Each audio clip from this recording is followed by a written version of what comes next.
Welcome to the September edition of Library Guys Go to the Movies. This will be our Halloween Horror Countdown.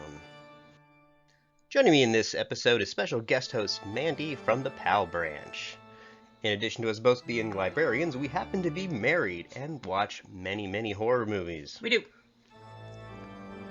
This is our favorite season for movies. Basically, the minute a chill hits the air, we are ready. We're watching horror movies. We might be watching them anyways, but we get to talk about them. But this time of year, we hit it really hard, the horror movies. So, what we're going to do today is countdown, not even countdown, but just talk about some of the movies we've already watched this season. And most of these are available on DVD from your library. So, check them out. If they're not, if it's some special subscription service we have, we'll mention that. That's right. So this is just going to be a little bit of the spooky stuff we watched. Obviously, parental advisory for all of these. Yes, and especially for many of the titles. Yeah, don't. We'll try to drop hints of that as well. But basically, all of these are parental advisory suggested. True. Pretty much. All right, ready? All right, I'm ready. Are you? There we go. Okay. Dig Two Graves. This is from 2017. I believe we watched this one. It was Amazon Prime, I think. Amazon Prime. Amazon Prime. I liked the movie. It was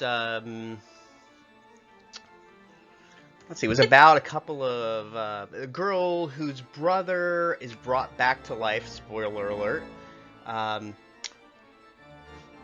After meeting these sort of hillbilly gypsies, what were your basically, like, this girl and her brother, it starts out where they're like, oh, we're gonna jump off the rock quarry, like, excitement, and then he jumps, and at the last minute she pulls her hand away and stays on the top of the cliff, and he dies. So she's just like she can't live. She has so much grief, and these like hillbilly gypsies come up to her and say, "Look, how bad do you want him back?" So it's a little Pet Sematary. It's a little revenge tale. It's a back and forth from like a 40s story to like a current story. A lot of good actors. Sort of backwoods mysticism involved. Little like spooky kind of gypsy voodoo moment. So I really liked this one, actually. I thought the atmosphere was good. I thought it was shot really well. The writing was good. Her grandfather character is great in this. Yeah, it's not one of those big, huge Hollywood horror budget movies, but it was a really nice little horror movie that I would recommend. I liked it enough. Sometimes I watch the Onion AV Club has reviews of movies, and for this one, they said, "Man, this is only the first movie this director has made. Like maybe a couple plot holes or little minor things, but an exciting movie, a movie you could tell that the person actually wanted to make." Yeah. I'd encourage you to check it out. Recommend it. It was really good. This isn't one of those boo-gotcha horror movies. It was very thoughtful. It was real good. Definitely. Recommend. Okay. Okay, so this, I want to say, first of all, both of us got the title of this. Neither of us remembered it. Oh, okay. I thought it was The Grudge Origins. It's not. This was on the shelf at the library as a boomerang. A patron at Powell was like, "Oh, I'm going to watch that this weekend." I was like, "Oh, me too." I love Juan. I love The Grudge. Big fan of the series. Both love the producer. It's sort of marketed on that, on Sam Raimi's involvement. Who's amazing. Trash bag. Liquid bag of trash on fire. Made very little sense. They didn't even follow the rules of the original Grudge. Like, literally, that poster is scarier than anything that happened in the movie. I felt super bad for one of the characters. There's a really, like, a dirty pool scene in this that I did not like. Ladies, you're not going to like it either. It wasn't... did not like this movie at all. I would give it, like, literally a 1 out of 10. It also has very little to do with Juan or the American Grudge. It doesn't even follow the rules of the Grudge at all. I guess all I can say is parts of it were shot well, and they found a really beautiful house for the, like, part of the Grudge part. I'm a sucker for, like, a craftsman. So that was good. Everything else was just bad. If you want to watch The Grudge, just watch The Grudge. Even the sequels to The Grudge were better than this one. All right, in comparison to The Grudge, not Origins. We have Juan Origins 2020 from Netflix. And that is not a Sam Raimi. No, it's made in Japan, Japanese language. The overdub is pretty good though. If you don't want to read subtitles, I know some people don't like that. I like, especially in a spooky movie. I think Japanese can sound a little like it's more mysterious in a way because I don't speak Japanese. I wish I did. I thought too. We tried it with the English subtitles, and I thought it was better with the Japanese. It's not dialogue driven or anything. Yeah. So this is real dark. Yeah, this is one of the ones I want to give an extra warning on. Dark. It's incredibly good, but it's very, very, very dark. There's a really graphic sexual assault scene that's bad, like really, really hard to watch. That said, this at least makes sense in that universe. I thought the characters were really interesting. We're only in episode 3 of 6 because it is so dark. It's like you got to get a palate cleanser after this thing. Yeah, we had to stop. So in a way, it's like the humans are much worse than the actual ghosts in this. Like, there's ghosts, but the humans are the ones doing bad stuff. But it's stylized, it's smart, the dialogue's great. The ending song in the credits is incredible. I found it so terrifying, it made the hair on my arms stand up. And then I asked on YouTube what it meant in Japanese, and this guy from Japan was like, it's not in Japanese, it's in a language from before modern Japanese languages, this ancient song about revenge. So listen to the end credits, are incredible. You gotta be picked, if you like horror, and you don't have kids, or they're in bed, and you're okay with a little bit of, like, damage to the good parts of your brain, watch it. It's really good, but it is dark. Be warned. It is very adult. It is very dark. Definitely. Good, though, man. Somebody, like, really tried hard on this. Again, that is a Netflix original, so you'll only find that on Netflix. Yeah, sorry. Unfortunately. Creepshow! It's back! That's right. Well, we subscribe to a paid some streaming service called Shudder. For horror fans. All horror. Yep. It's like $5 a month. It's not even that much. You can get it through Amazon Prime. And they picked up a little series. This is a series of shorts episodes with a different director each time. And it's related to the original Creepshow movie, if you've seen that. This kind of is that, but it's a newer version, and I thought it was very good. I like it too. And Greg Nicotero does the producing, and he also does some of the special effects from Walking Dead. And I think he directs an episode as well. It's like kind of messed up Twilight Zone, like if you haven't seen Creepshow. Some are like scary, some are all like funny in a way. Like there's one about a guy who finds like a finger on the side of the street, like a dried up finger, and he takes it home and it grows a whole creature that he names, was it Bob, right? Bob, yeah. And then Bob starts to just do his revenge without him even asking for it. Like he's like a dog demon. So it was great. Creepshow's loads of fun. Many of the episodes have that kind of 80s vibe to Stand By Me, Stranger Things, along those lines. So I think if you like those things, you might like to check out Creepshow. Very fun. It's a good one. Ooh. So Don't Go in the House, Don't Go in the House. 1979. This was, I think we found this one on Amazon. I'm not sure how we found out about it, but we did watch it through Amazon. It was on one of the other the other countdown things from Shudder. That's right. So all of these, other than the ones that we've labeled Netflix or Shudder, these are all going to be available on DVD from somewhere. We just happened to stream this one. So Don't Go in the House. I had to remind myself which one this one was. So this is the one where the guy, he has a flamethrower. Oh yeah. And he's sort of disturbed. This is a creeper, like kind of. A creeper, a little Norman Bates psycho thing going on. Yeah. Definitely has the 70s, 80s horror movie tropes that you want. With some fun special effects. There's a nice like girl revenge scene at some point though that I liked. Yes, definitely. I gave this one kind of a really like a 5 out of 10 though. I didn't love it. Other 80s horror is definitely better, but if you love 80s horror, if you love that 70s style, watch it. It's worth watching. If you love that, if you like that vibe, that era, it's a lesser known one that you might check out. Yeah, it's, if you're liking all those other 70s, 80s things, like try this one too, but maybe do like Black Christmas first. Don't do this one first. Yes, we both, of course, highly recommend Black Christmas, the original. Yes. Not the remake. Don't do the remake. Black Christmas is the best. Okay.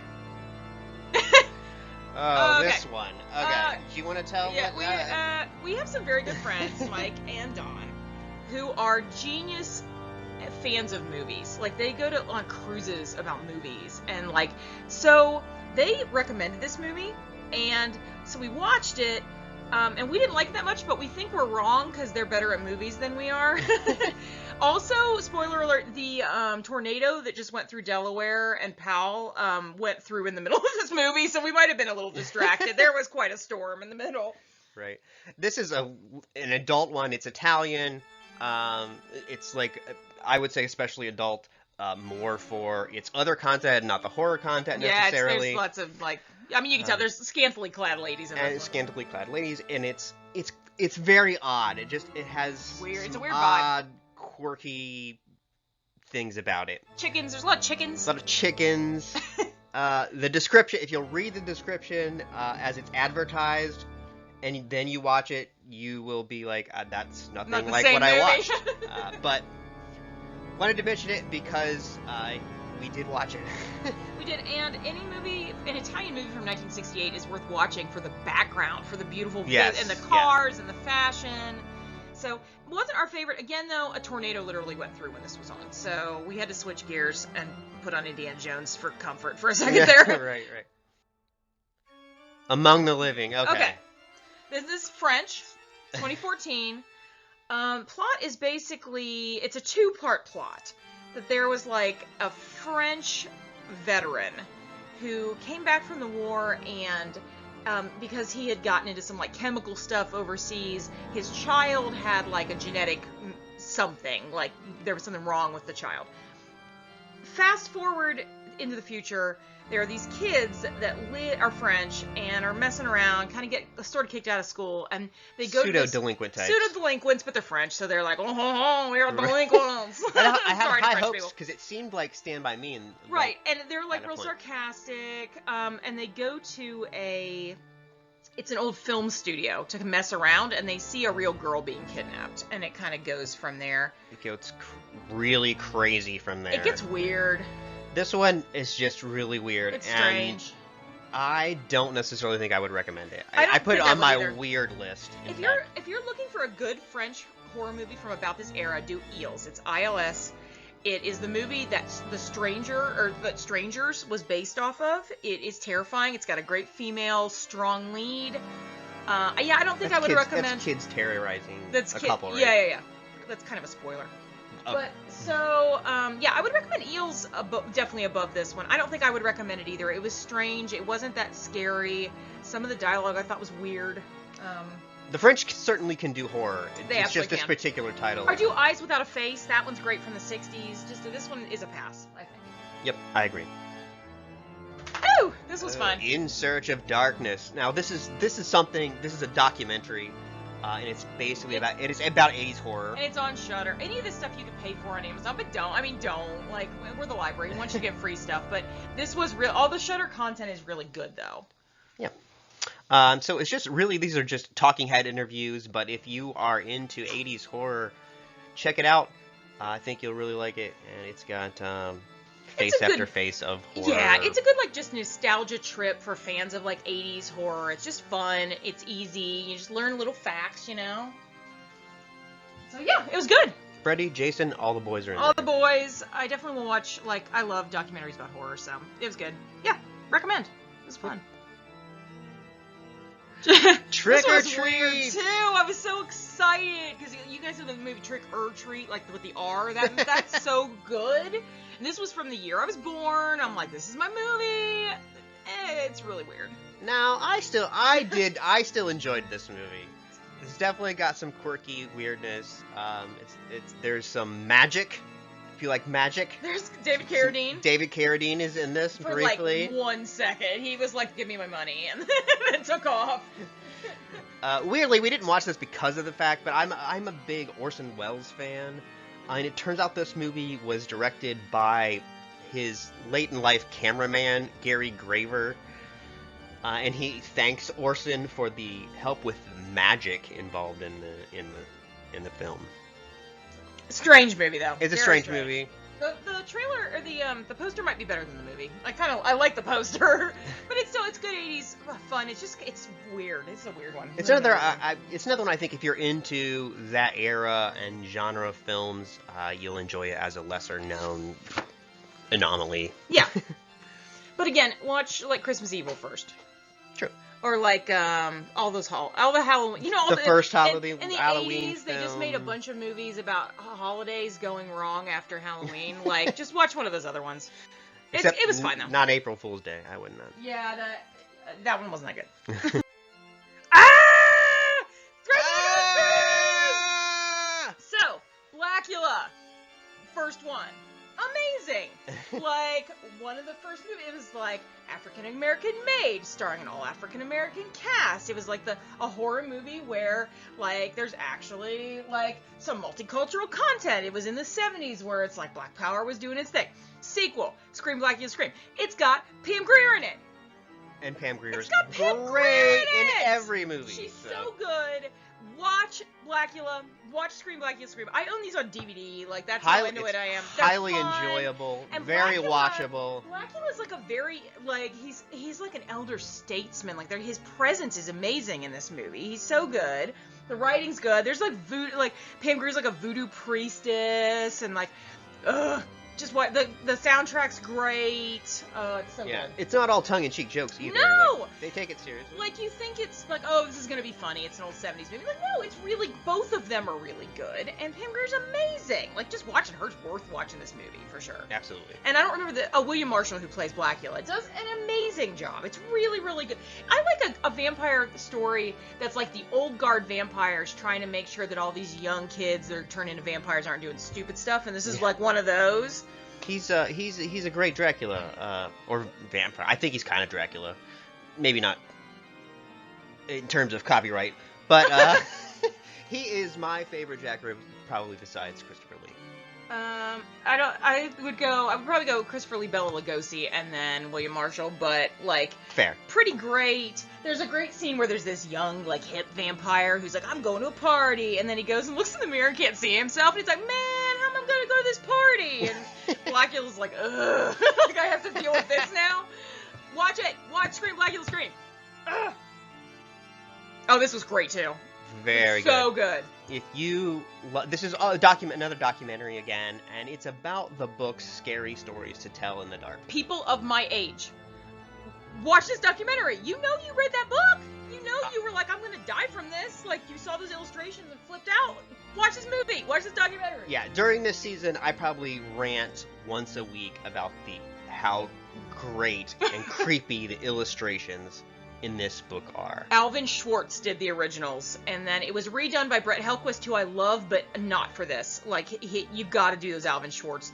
They just re-released them, too, by the way. Everybody was like, liked the Brett Helquist ones, but didn't really like them. This is also a story that librarians would like, because it's about librarians being like, no, kids can handle mildly scary stuff. Like, there isn't anything, all these stories are taken from folklore. It teaches you about history, but at the time there were so many, like, complaints about these books, and librarians were like, no, this is, like, worth having on the shelf. So we like it as librarians. Also, it will get your reluctant reading child to read any of those books like this, like all the Goosebumps. It's the same thing. Actually, R.L. Stein is in this documentary. He is, yeah. And it's also, this is not a huge time suck. This is like an hour long, maybe less than that even. So worth it. It was so fun. It made me want to go back and reread all those stories. It turns out we have a little black dog who you may have heard shaking his head a couple minutes ago, but I forgot about that story in Scary Stories, the little black dog, and they brought that up. It was great. And watch this. It's so fun. And that was Amazon, but just Amazon Prime. It wasn't a special, no extra fee or anything. I am sure that there is a DVD available for this too, so call us. We'll see if we can get you a copy. It was great. Yep. Okay. Mandy, I'm going to defer mostly to Mandy on this one. It was a great film, and it did make my top of the modern things that we've watched recently. So good. Everybody's had to listen to me talk about this movie. So for people that don't know, there is a folk tale in Central America, mostly in Central America and some in South America. I'm going to pronounce it right the first time and then never again through this whole thing, so it's not annoying. La Llorona. You gotta the R. And the story, it basically takes different incarnations, but it's basically about a woman who, for jealousy or rage or for some reason, drowns her children, and then God punishes her by making her stay on Earth and look for her children for eternity. So not a good woman. She's not somebody who you want as like a role model, and she's used to like scare kids, and like especially in like Mexico, like, hey, if you don't do this right, the Llorona's gonna get you. So there was a movie last year called Curse of the Llorona, and it was about a woman who basically, like, the Llorona is, like, chasing after children. It was fine. It was good. This one is on Shudder. It is worth paying for. I don't think it's on DVD. Buy it. It is made in Guatemala, right? Well, it's set in Guatemala. I believe it is directed by a Guatemalan director as well, yeah. Of the writers, who also appears in one of the scenes, wrote a book about a Guatemalan military guy who basically was accused of war crimes and was exonerated because it was a corrupt government. So that is the exact plot of this movie. There's this family that has had this war general, and he's convicted of all these crimes. It's hard to tell what that cover is, but it was all the women that had been assaulted or abused by or had lost people in this war campaign. And they cover their face, and then when he's found guilty, they lift the veil. It's this beautiful moment, based very much in reality of something that really happened. There's elements of real history. Yep. And then right after that, the government goes off the verdict and said, no, he's, they, like, basically say that the verdict didn't count, and he's found not guilty. So, the entire country basically surrounds this guy's house, and the family cannot leave. There's all these protests, they're breaking windows. His whole like staff of butlers and servants gets scared off and they leave. And all of a sudden, this dark-haired woman from the countryside shows up to work. And then that's when it starts to get crazy. The reviews of this, people were like, oh, it's not scary enough. Like, this is smarter than most horror movies. Yes. The visuals are beautiful. Watch the trailer. I thought was such a nice way to bring this folktale, bring this woman some justice, to bring, like, that story, that real story from Guatemala, some justice. It was remarkable. It was better than a horror movie. This was not one of those dumb horror movies. It's not a Bugatti scare situation. Right. Yeah, it was remarkable. It's an interesting twist on the folktale. The folktale just continues to evolve, which I find super, super interesting. But buy it. I don't ever say this. Buy it. I don't think they'll ever get it on DVD. Buy it. It's worth it for sure. Yep. Remarkable. Listen to it in Spanish. Don't try to be doing the subtitle thing. Okay, I'm over. I'm not going to talk about Larona anymore. I love her forever. I put a life-size Llorona in our yard last year. It's gotten real. Watch this movie. Maybe don't watch this one. The Banana Splits movie. Na na na na na na na. So 70s show. It must have been out of copyright or something. This was Hanna-Barbera. You can YouTube this. You can see the intro from the original live-action show. Hanna-Barbera. It's already scary. I mean, it's just dudes in costumes. So in this one, essentially, this 70s children's show goes crazy and starts killing people. And they act like it's still on TV. It was fun. It was weird. It was fun and weird. It's like a slasher, basically. I probably wouldn't pay No, don't pay for it. But go Get to it from your the library. Get it for free. We did. We did pay for it. We did pay for it. We're bad librarians. But Don't pay for it. Na na na na na na na. Okay. You'll be annoyed by that. All right. Maniac, 1980. Maniac. It's weird. It's weird, but good. Creeper. Very creepery. I like it. It's the slasher vibe. It stars 1980s, so it's right on the cusp from 70s horror into 80s horror. And it stars, actually, what's interesting enough, it stars and was, I believe, produced and directed by the guy who played the Lone Shark in the Rocky franchise. I don't know who that is. Basically about a creeper guy. It's a little Norman Batesy too. It's a guy little Norman Batesy, yeah. Talks to himself, and he's got, this has got a good female revenge moment in it too. Yeah. A psycho, a psychopath, a maniac.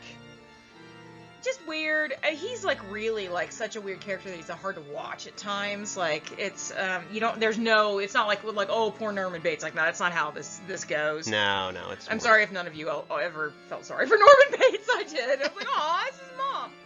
Yeah, I mean, again, get it on DVD. It was fun. It's good to see that era.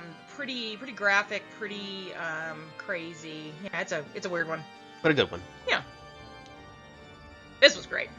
Ready or Not? Yeah, this really good. I don't love a lot of modern horror, but this really was good. It was fun. It was a little bit different and twists that you weren't expecting. Yeah. I would say female empowerment. Definitely female really. empowerment. Plot is basically this woman who's it starts at her perfect wedding day, and her fiance is like, "Are you sure you want to marry me? Are you sure you want to marry me?" And she's like, "Yes, yes, yes." It turns out, to marry into this family, you have to play a game on your wedding night, and most are harmless, but one is not. And she picks the ready or not card, which is hide and seek to the death. To the death. Beautiful, atmospheric, gorgeous house in this thing, Victorian. She's a pretty smart character, really, from the beginning. In the movie, didn't they say she was like an orphan, or she was like had gone in and out of like state care, and just that's part of the reason she wanted to marry him so much, is she wanted a family for the first time in her life. But when the chips go down, she's ready. She's ready to rock and roll, like pretty instantly. It's another like eccentric, rich, weird family kind of. But very pretty. She's a great character. Yeah, would absolutely recommend. Get it from the library. Highly recommended by me as well. It was really good. Writing was really good. One Cut of the Dead! Best one. This is the one I would say on our whole list that you should absolutely watch. And pay for it if you have to. Listen, it's not as good as Llorona, but it's a totally different movie. This is so fun. If you like Shaun the Dead, run screaming to your nearest provider and get this movie. This falls into the horror comedy category of things. Don't watch the trailer. The trailer will give you a spoiler that you do not need. It's two different things. Like, you think something's happening in the movie. It turns out something else is happening in the movie. Basic premise is they're trying to make a 24-hour horror movie that's a single shot. And a whole bunch of weird stuff happens. Just watch this one. Just watch it. It's hilarious. This one, you tell me if you think, but content-wise, it's not as bad as some of these other ones. It's a zombie flick. Yeah, so obviously there's zombie spooky stuff, but it's more lighthearted. There's like an underside. It's like the second story is basically totally different. Very funny, very funny. For fans, I would say for fans of Tucker and Dale, Shaun of the Dead, Black Sheep, Dead Snow. Just watch it. It's great. It's loads of fun.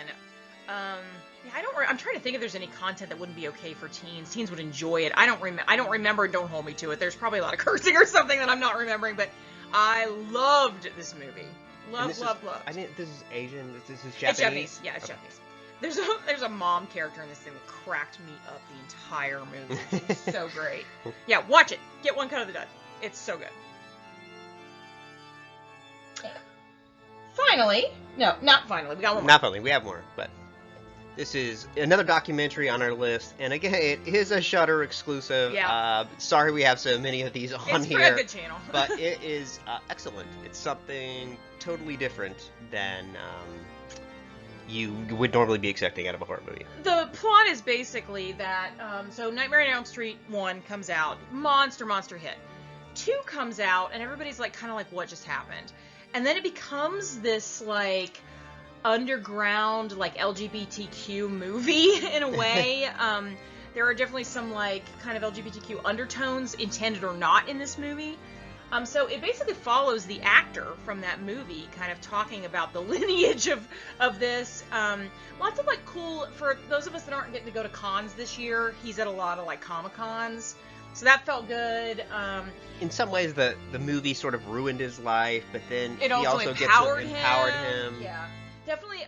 LGBTQ like fam, it would be great. Like, it was like anybody who's missing cons this year, that would be good. If you like Nightmare on Elm Street, it was just a good documentary. It's nice to see somebody who really thought that their career was over, and then to see that rise back up in the fan community. So yeah, very really fun. Cool. It was really cool.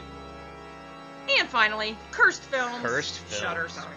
So, Cursed Films, I can explain this one pretty easily.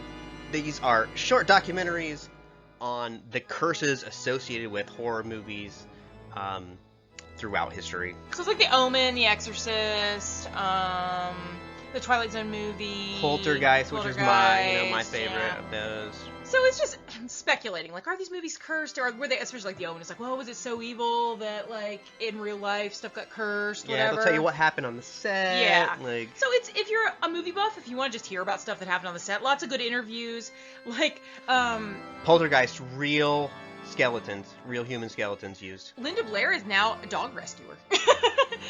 I'm here for that. So good background info. It was fun. I think not my favorite of the horror documentaries, but we like literally slammed this in an afternoon. Right, Like, yeah. you can't not watch it once you do it. Yeah. I would say it's very bingeable. Very Yeah, quickly. for sure. If you're in the genre. Okay, our favorites. Do you want to do yours first? Sure. Okay. So I kind of broke up my favorites into little categories. The first one is modern horror, which I define as released in, say, the last 10 years. For that, I chose Ready or Not and Larona. Llorona. Which, look... Llorona. How La Llorona. La Llorona. I can't do it as well as she can. I put that mustard on that ball. But those two excellent modern horror films that I think you should check out. In the documentary category, I chose Scream Queen and Cursed Films. In the classic era, I went with, and I define that as loosely 70s and 80s. I liked Trick or Treats and Maniac in those. Mm-hmm. Horror comedy, they're really only one on the list, and we've mentioned it over and over again, that you should absolutely go find this movie, One Cut of the Dead. Highly, highly recommended. Recommend. And my last category is just plain weird. Now, we had, in our list, there were quite a few weird ones. And I would not recommend these to anybody. But Death Laid an Egg wins for Weirdness Award, but is also quickly followed by that weird French film, Among the Living, which I absolutely could not recommend. Death Laid an Egg at least is like, there was an attempt made to make a good movie there, and it just got weird. But Among the Living is just like, that was not, it wasn't even fun. I had a problem like even redeeming that one at all. Yeah, there was just some real weird parts. Yeah. So, okay, for my would recommend, if you're a tough cookie, I'd recommend Ju-On Origins. It's hard to watch, but man, I heard there's a twist at the end too. I'm gonna finish that series. Definitely would recommend Blackula Scream and Blacula. It's like awesome, like Black Power moment. We watched a whole documentary called, wasn't it just called Film Noir, where it was like African American horror. So, and as soon as they got to Blacula, everybody was again like, on Shudder. That's on Shudder too. Everybody was like, Blacula! Like as soon as it showed up. Definitely would recommend that Scary Stories documentary. It was just loads of fun. Especially, I was a children's librarian before I was a branch manager, and I just adore those books. Yeah. My top three, though, in number 3 position, I would put Ready or Not. That movie was really, really, really good. Great women's empowerment. Good, beautiful setting. Written super well. Runner up, I would probably do One Cut of the Dead. I really, really loved One Cut of the Dead so much, but I gotta put Llorona at the top. Like, it to me, it transcended horror. It was better than horror. It was smart, especially, like, right now, it's like a comeuppance movie, too. It's, like, all about justice. Yeah, I guess fantastic. The thing I would say about that is it's a good movie regardless of genre. Some of these are good movies within their I genres. wouldn't even call it, like, horror. It is scary at points, but it's good. It was really good, so. Yep. All right, well, happy haunting, everybody. Yes. Happy spooky season. And join us next month for Geek Week, when I and a special guest will be riffing on a movie. To get ready for our Geek Week, which Geek Week starts October 12th, right? And then it goes to the October 17th? 13th will be the riffing. Sweet. Yep. All right, we'll see you guys then. Bye.